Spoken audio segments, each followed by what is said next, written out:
Well, welcome back to another edition of 42nd Street Pete's Grindhouse. And, you can find this on Amazon, but you can't find this on Amazon, and you wonder why, huh?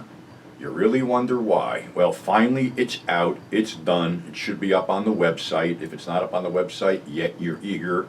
Mr. 42nd Street Pete at yahoo.com. Let me just explain what's in here. Just for shits and giggles, I'm not going to say what's going on with this shit exactly because what's going on, we don't know.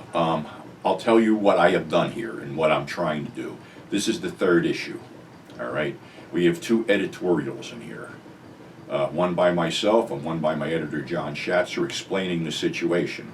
The big question is, are we out of business?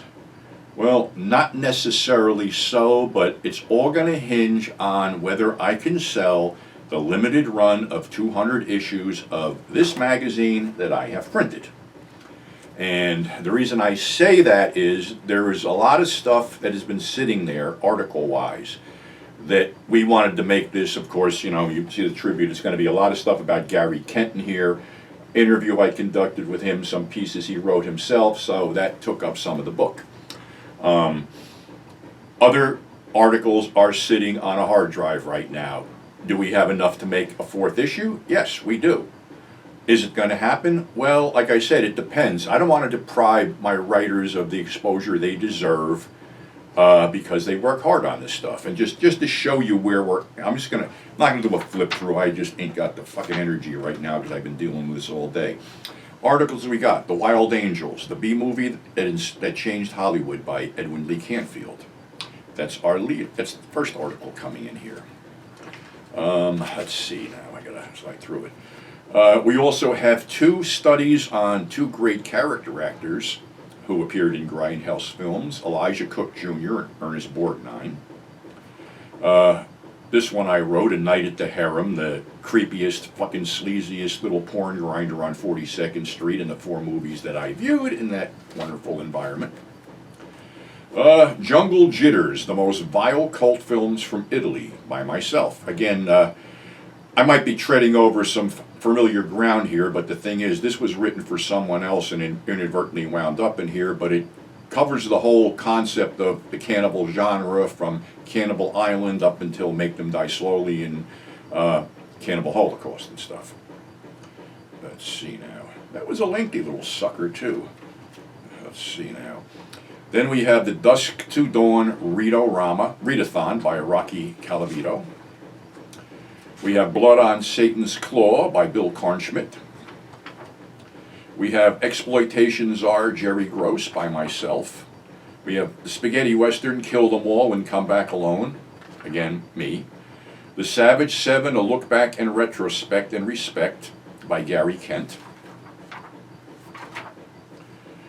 Top Sensation, a.k.a. The Seducers, Some Notes on Jerry Gross's Import of a High-Class Offbeat Sex Romp. It's a long one, too. See, I let guys go along for the simple reason I want to get their stuff out. Then we have Late Night Noir, Bloodshot Eyes and Cathode Rays by myself. We covered stuff like Horrors of Party Beach, Unknown Island, The Black Zoo, She Should Have Said No, Conga, and some other ones. Another article by Gary Kent, My Time on Satan's Sadists. My Own Remembrance of Gary Kent, 1933 to 2023. Targets by Corman Bogdanovich and Gary Kent by David Phillips. Unfortunately, our obituary column, which I hate to write, never to be forgotten, which is overloaded, unfortunately, this issue. Gary Kent's Wife is Naked in My Garage by Joe O'Connell. Night of Bloody Horror and Women of Bloody Terror, a double feature review. Revenge of the Cheerleaders by Stephen Kahn. Let's see, we got anything else here? Gary Kent and the Manson Family, an interview conducted by myself with Gary Kent. I Like to Hurt People, a look at the cult film and how the most despised wrestler in the world tried to heal his city, a story of the original Sheik, and the movie I Like to Hurt People. Behind the Camera with Gary Kent by Nick Canales. The Importance of Being Ernest Borgnine, which I spoke about before with the Elijah Cook thing. And let's see, we finish this off with Gary Kent, A Life in Shadows and Light by John Reber. So that's what we got in this issue. Again, it probably will be up on the website. You see it maybe up now or tomorrow. It's $15 shipped. Now, I just ran into something for my Canadian customers because it seems to ship a fucking magazine to Canada is almost $25 now. There isn't much I can do with the shipping price, but I really hate to see my fans get hit over the head like this. So, if you're from Canada and you want to order one of these, it's going to be like, I think, $35 shipped, I guess. But I will throw in, and this is your choice, the last issue of Grindhouse Purgatory, a Something Weird Blue Book, or an 80s Skin magazine, your choice. So that's what I can do for the Canadian fans. Overseas fans, if you go on the website, I will give you your money back because you're not going to be able to pay me enough to ship the magazine. I'm on eBay as Blackjack Morgan, and all the stuff is there, and they have an international shipping program which is probably a lot cheaper than what I could do for you. So I would suggest you go there because everything I've got in print right now is there.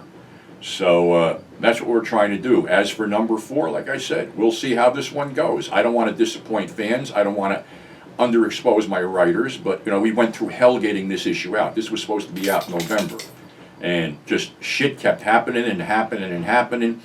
The printer machine broke down. People were getting sick. The COVID thing, the whole bit. So it's out there.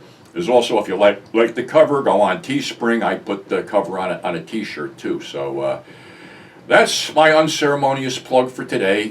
Thanks for subscribing. Thanks for tuning in, and we will catch you on the flip side.